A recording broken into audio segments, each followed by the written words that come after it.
Un cordial saludo, les damos la bienvenida a la sesión de trabajo situado que hemos titulado Las voces de mi cultura. Esta sesión de trabajo situado hace parte de la ruta del programa Todos Aprender para el ciclo 2. Nuestra propuesta la hemos realizado junto con Luz Elena Rodríguez y quien les habla, Amalia Franco. Esta sesión de trabajo situado se encuentra estructurada de la siguiente manera. En un primer momento presentaremos las generalidades y objetivos, posteriormente daremos un espacio para la exploración, seguido trabajaremos la estructuración, continuaremos con la práctica y por último abordaremos la transferencia y el cierre. Es importante aclarar que esta sesión de trabajo situado hace parte de la macrorruta que ha definido el equipo de lenguaje denominada Pequeños Narradores, Grandes Territorios. Nuestra sesión, Las voces de mi cultura, se vincula a esta ruta a partir de la selección de una estrategia basada en la propuesta de la cartografía literaria. El objetivo que orienta la sesión de trabajo situado tiene que ver con la identificación de diversas manifestaciones culturales y literarias que circulan en los contextos de los estudiantes y que resultan, tanto para ellos como para sus comunidades, importantes en la construcción y fortalecimiento de su identidad histórica. En cuanto a los objetivos específicos, encontramos aplicar la práctica literaria como una aproximación y valoración de los textos en reconocimiento de la experiencia y subjetividad del lector. Y tenemos también proponer elementos conceptuales y recursos diversos que les permitan a los estudiantes escribir o producir cartografías. De la misma manera, esperamos que al finalizar esta sesión, los participantes puedan, entre otras cosas, reconocer en textos orales los elementos compositivos del lenguaje literario, producir textos multimodales que les permita comunicar sus procesos de interpretación y comprensión textual de los textos literarios, así como asociar los textos que circulan en la cultura y en el espacio local con las condiciones de enunciación y las intenciones estéticas que los conforman. Una vez tenemos este marco de referencia que ubica nuestra sesión de lenguaje, podemos entrar en materia. Para la etapa de exploración, hemos construido un momento en el que se invita a los participantes a hacer uso de sus habilidades de escucha para, a través de un recurso sonoro, realizar un hallazgo de los referentes, ideas, expresiones, temas o cualquier otro indicio que le permita reconocer el origen y el propósito del texto escuchado.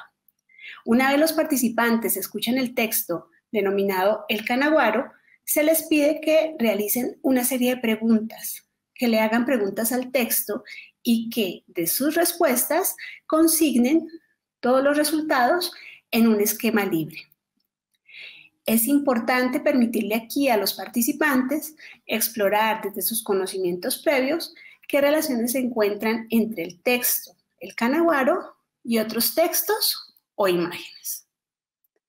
Finalizado este momento de exploración, continuamos con el cuarto momento de nuestra sesión de trabajo situado, la cual alude a la estructuración y abrimos con una cita de Robert Taylor. Esta cita nos contextualiza sobre la relación entre los mapas, la creación literaria y el papel de los lectores para navegar en estas cartografías. Como siempre, todas nuestras sesiones de trabajo situado se asocian a los estándares, para nuestro caso, a los factores de literatura y medios de comunicación y otros sistemas simbólicos.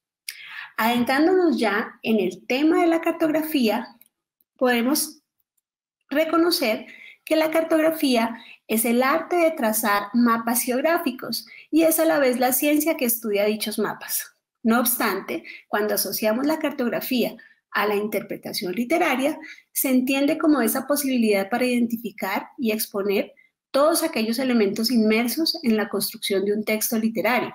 Por ejemplo, su origen, tanto histórico como geográfico. ¿Quién los creó? ¿Quiénes son sus lectores?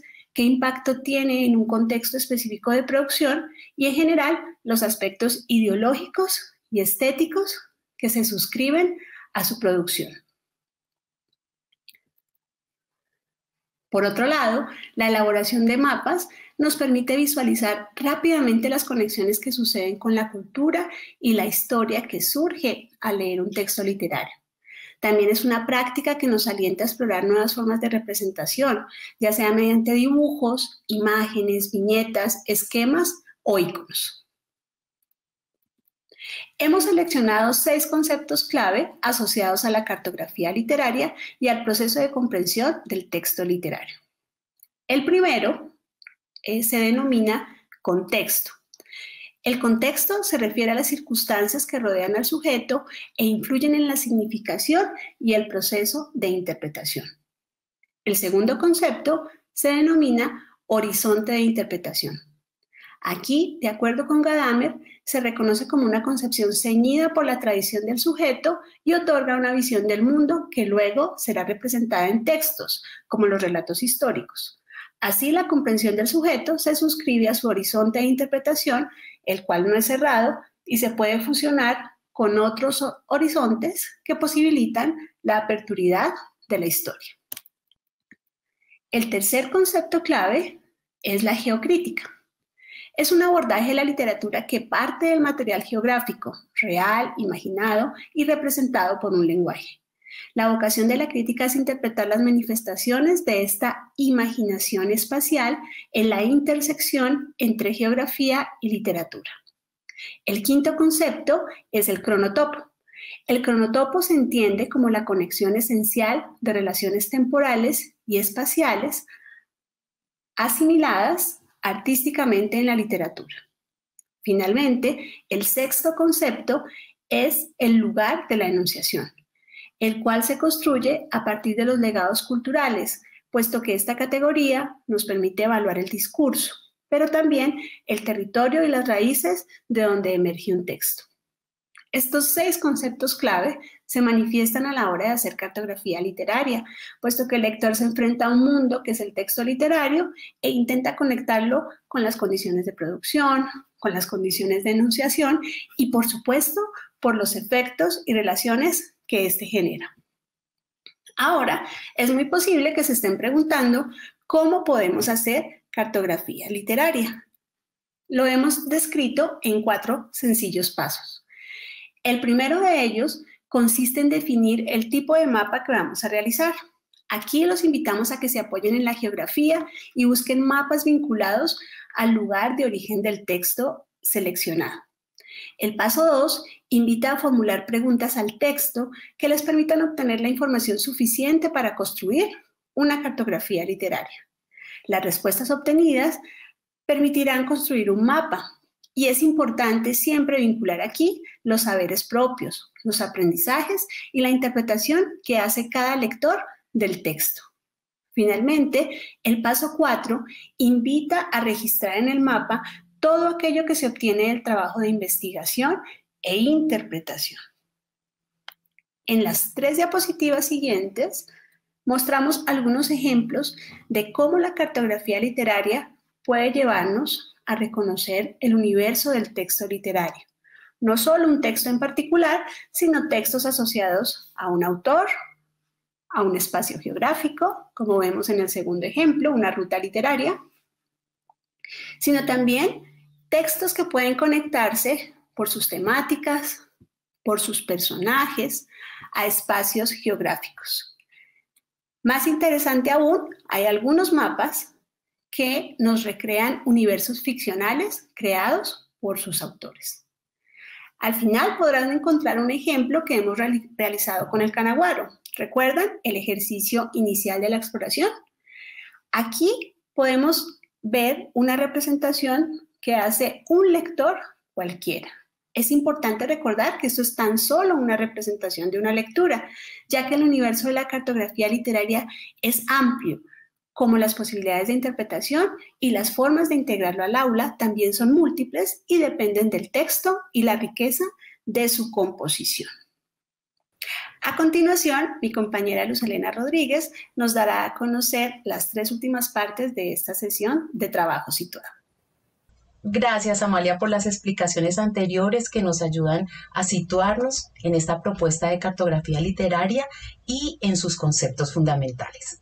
Vamos entonces a dar cuenta ahora de la parte práctica y lo vamos a hacer iniciando con una cita que nos inspira mucho y que tiene que ver con el texto que seleccionamos para esta parte final de la sesión de trabajo situado, y es una cita de Gaston Bachelard, filósofo que trabaja el concepto de espacio poético. La cita dice: todo espacio realmente habitado lleva como esencia la noción de casa.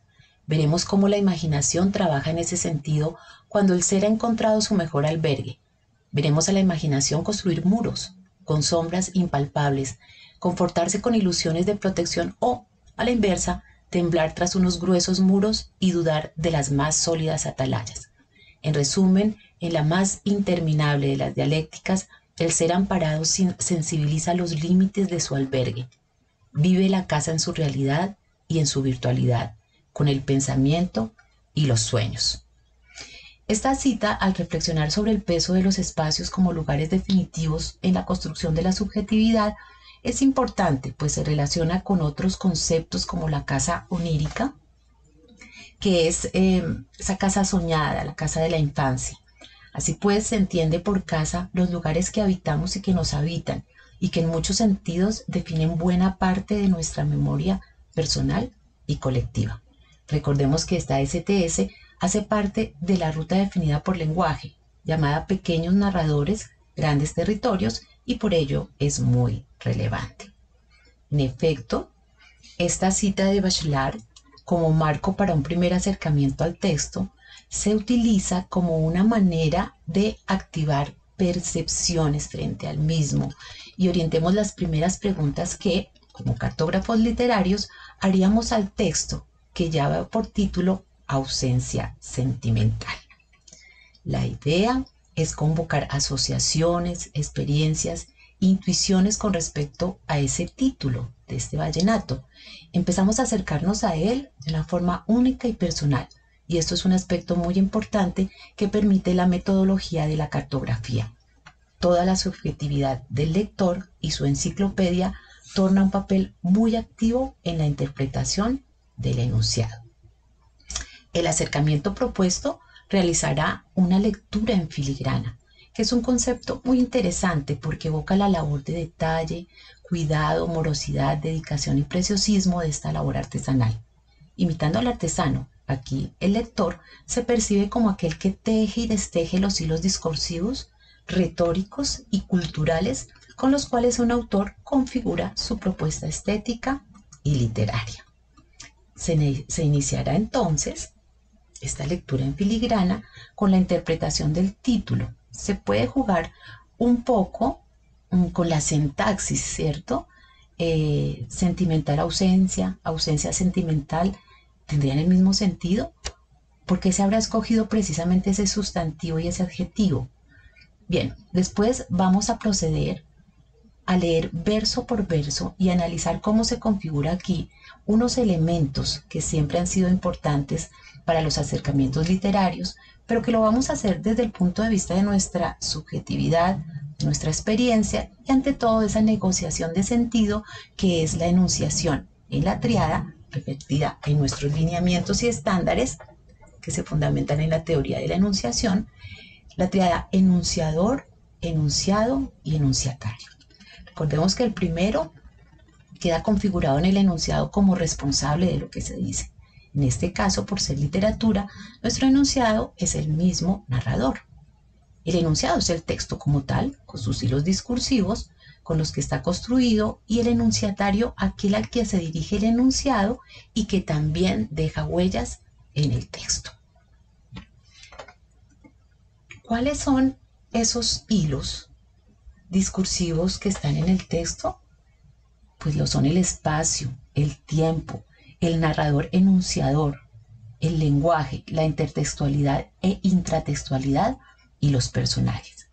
El cartógrafo identificará estos elementos a partir de huellas concretas que el texto mismo le proporciona, pero a diferencia de acercamientos clásicos, a estos elementos se llega con la lectura en filigrana, preguntándose por las funciones de los mismos y privilegiando el diálogo que tenga el lector con el texto. Así las cosas, leamos el inicio de la lírica y vamos desglosando y pensando en la función. Importante tener en cuenta que toda vez que es un acercamiento que generará una cartografía, las pistas sobre el espacio y el tiempo son definitivas. Es decir, la reconstrucción del cronotopo que se explicó en la parte de estructuración de esta STS, en el sentido de Bakhtin, que la entiende como la imbricación completa entre el tiempo y el espacio de una obra, aquí es definitiva, ya que un autor no selecciona sin razón el tiempo y el espacio en que transcurre su obra. Esos son muy pensados y es por esto que tienen tanta importancia más en este enfoque. Bien, empecemos con este inicio. Ya comienza el festival, vinieron a invitarme. Ya se van los provincianos que estudian conmigo. Ayer tarde que volvieron preferí negarme, para no tener que contarle a nadie mis motivos. Yo que me muero por ir y es mi deber quedarme. Me quedo en la capital por cosas del destino, porque el medio de mis viejos es tan humilde que me dan para venirme y en diciembre regresar. ¿Qué función cumple este inicio? Pues nos ubica en la situación detonante que da como resultado esa ausencia sentimental que expresa el enunciador. Veamos, metodológicamente hemos optado por colocar algunos colores a palabras y expresiones. En la parte inferior de la diapositiva se relaciona color con elemento, aunque no puede ser una única asociación. Así, por ejemplo, resaltamos la palabra festival. Cuando dicen, ya comienza el festival, vinieron a invitarme. Y los que ya conocen el vallenato sabrán que se alude al Festival de la Leyenda Vallenata, que se celebra por el mes de abril en Valledupar. Ya tenemos aquí indicios de un espacio y un tiempo con la identificación de una referencia extratextual. Si el lector no tiene esa información, en principio podría dejar pasar esta pista interpretativa, pero la puede ir reconstruyendo a medida que continúa con el análisis del texto o en una lectura grupal que se haga del mismo y que otros aporten la información. Así que hay que tener una enciclopedia y un conocimiento para identificar a ese festival con F mayúscula, con un festival en particular. Continúa. Ya se van los provincianos que estudian conmigo. Entonces uno podría decir, bueno, aquí hay parte de la construcción de ese narrador, enunciador, porque nos dice que hay unos provincianos que estudian con él, entonces lo ubicamos en un campo. Es estudiante y viene de región. Vamos tomando nota y vamos reconstruyendo a este enunciador, narrador. Bien, ayer tarde que volvieron preferí negarme. El ayer tarde nos va dando claves sobre el tiempo narrado. El manejo del tiempo es bien particular a lo largo de todo el texto, porque el inicio es un pasado reciente, pero luego hacia la mitad de la lírica se pasa a un presente que marca un deseo de estar en ese espacio onírico, añorado, y luego se vuelve a un pasado remoto en la última estrofa, como veremos más adelante. Estos datos nos ayudan a recrear el cronotopo. Cuando el enunciador dice, para no tener que contarle a nadie mis motivos, y este debe ser escrito así, porque así se canta y se habla en el lenguaje coloquial, se abrevia pa por para, poco p. Y aquí empezamos entonces a mirar otros guiños que nos da el texto sobre el uso del lenguaje. Entonces he dicho, es coloquial, es dialectal, en otra marca podríamos encontrar allí el alargamiento final de la vocal, la palabra motivo, para suplantar la S final de plural, propio del dialecto costeño. Y este es un dato no solo lingüístico, sino que hace parte de la reconstrucción de ese enunciador narrador. Yo que me muero por ir, y es mi deber quedarme. Dos pistas importantes para el cartógrafo literario. Ir y quedarme, que actúan como deícticos del lugar. Recordemos que estos deícticos son palabras que asocian el texto con el contexto, pues aquí nos dan una información aclaratoria. Y reglón abajo, en la que se identifican esos espacios. El quedársela aquí es la capital y el ir, el allá, es donde ocurre el festival. Porque el medio de mis viejos, es tan humilde que me dan para venirme y en diciembre regresar. Nuevamente la referencia al espacio de la añoranza y el espacio de la realidad, de ese presente que está viviendo nuestro enunciador, narrador. A la vez, el verso nos da más información porque su extracción social es humilde, lo dice. Seguimos tomando nota porque la idea es que vamos haciéndolo. De todas estas apreciaciones, con ellas vamos a trabajar nuestra cartografía, con esas asociaciones y con esas interpretaciones. Encerrado temblando, escribí unas letras. Miren aquí, nuestra segunda estrofa. Esto nos ubica en el espacio que está ocupando el narrador en el momento que es el enunciador, está encerrado, lo que ello puede significar, ¿cierto?, de la intimidad. Y un dato de su psicología, pues dice que temblando escribí unas letras que detallan mi tristeza. No solamente nos informa que está muy triste, sino que también tiene mucha sensibilidad y por eso escribe, y lo hace de una manera particular, pues es tal el sentimiento que tiembla al escribir. Que me traigan razones le pedí a venir a mis compañeros. Está subrayado, asociándolo al lenguaje, porque es una construcción muy particular y del dialecto que refleja el texto. Al decir le pedí a venir a mis compañeros, esto equivaldría le pedí a mis compañeros que al volver me trajeran razones, pero se deja la expresión tal como se usa. Cuando los recuerdo, mi novia y los amigos, aquellos otros personajes con quien suelo frecuentar, para no mortificarme ni escuchar la radio, yo me atrevo, que si el mango está en la plaza igual, que si el maestro Escalón asistió, si bajó Toño Salas del plan. Imagínense todas estas referencias. ¿Qué pasó? Y aquí estoy, pero mi alma está allá. Aquí de nuevo la referencia al aquí y al allá, tan importante en el texto, y también varias referencias intertextuales y extratextuales, como la venta de mango en las plazas y las referencias a juglares como Rafael Escalona, Toño Salas, el plan, lugar, el plan que es un pueblo. El que nunca ha estado ausente no ha sufrido guayabo. Este guayabo está subrayado porque nos habla del lenguaje, de la polisemia, ¿no? La palabra guayabo en Colombia tiene al menos dos significados. Una es de los efectos del alcohol, de haber ingerido alcohol, pero también, y muy importante dialectalmente, es el sentimiento de nostalgia, de tristeza, tener guayabo de algo. Hay cosas que hasta que no se viven, no se sabe. Creo escuchar en el aire un paseo bien tocado. Deliro esperando que alguien me llame del valle. Miren qué bonito. Retrato al mono fragoso verseando con alguien cuando se añora la tierra de Castro Monsalvo, para saber si este año también fue lo mismo. Si asistieron los guajiros en nombre de mi región, en esas aspiraciones finales. Se invitó al doctor López doña Consuelo, y qué agrupaciones fueron. ¿Qué caseta fue mejor? Aparecen referencias al mono fragoso verseando, quien es otro personaje de la vida real, así como Castro Monsalvo, doctor López y doña Consuelo. Y al nombrar que desea saber si asistieron los guajiros en nombre de mi región, el enunciador nos obsequia otra pista para su reconstrucción. Es guajiro. Aquí hay otro hilo espacial para la cartografía que estamos preparando. Bueno, y ya acercándose al final dice, pero yo vuelvo al valle. Voy a Hurtado y me encuentro con todos. Y voy a Jardín de Exeomo. Quiero a Héctor visitar. Veo mi negra del alma. Se vuelve a hablar en un presente, que más arriba hemos llamado el presente de deseo, de estar allí.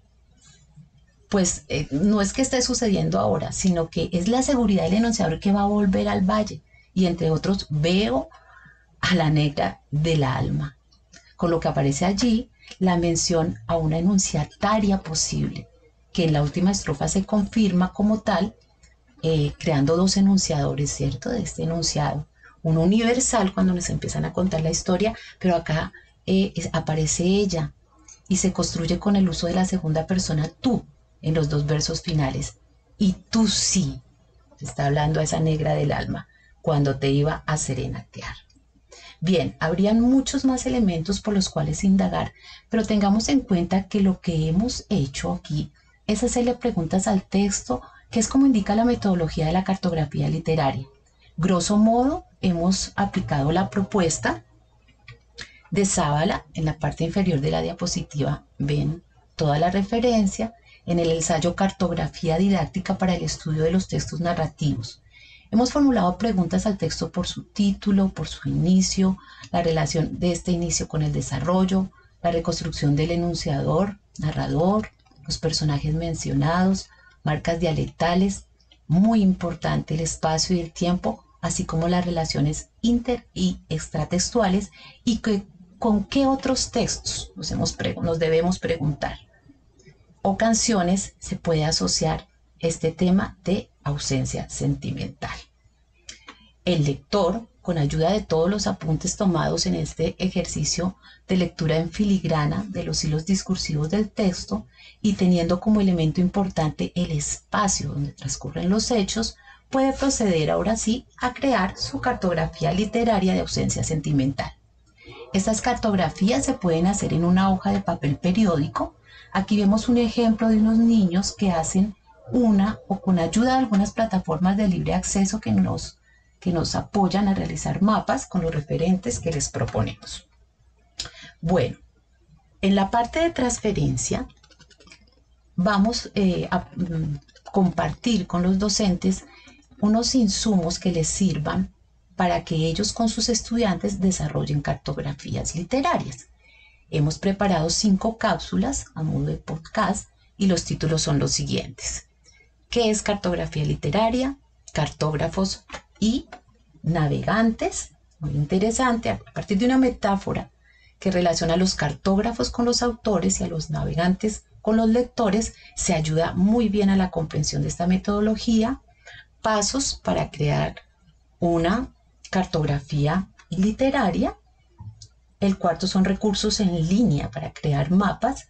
Y el quinto, fuentes para encontrar textos y realizar cartografías literarias, que son muchas fuentes y que como propuesta nos gustaría mucho que se seleccionaran textos que de manera auténtica y genuina circulen por los contextos culturales de nuestros estudiantes, privilegiando mucho las tradiciones orales o, como en este caso, las canciones, igualmente dicientes de la memoria de sus comunidades. Le vamos a dejar también para hacer la transferencia al aula de clase a nuestros maestros una selección de desafíos de nuestros libros entre textos. Hemos ubicado estos que son especialmente útiles para hacer cartografía, pero claro que se pueden seleccionar otros. Acá está en el grado 1 el desafío 65, una ciudad en el espacio, en 2 el 72, érase una vez en el bosque, en 3 el 68, el palo encebado, en cuarto grado el 54, los flamencos, y en quinto 40, animales exóticos. Al final de la STS se espera una valoración de lo aprendido en la sesión. Con estas preguntas, ¿qué aprendimos en esta STS? Y si se considera que la propuesta de análisis y producción textual con ayuda de la cartografía literaria es útil para el contexto en el que se trabaja.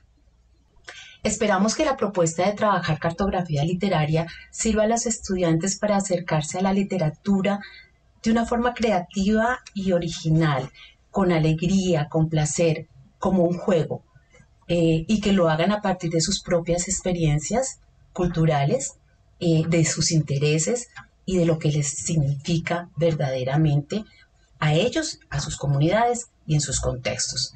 Todo esto va a aportar a la configuración de su competencia literaria. Bueno, en nombre de mi compañera Amalia Franco y quien les habla, Luz Helena Rodríguez, les agradecemos muchísimo su atención y deseamos una excelente implementación de la cartografía literaria. Muchas gracias.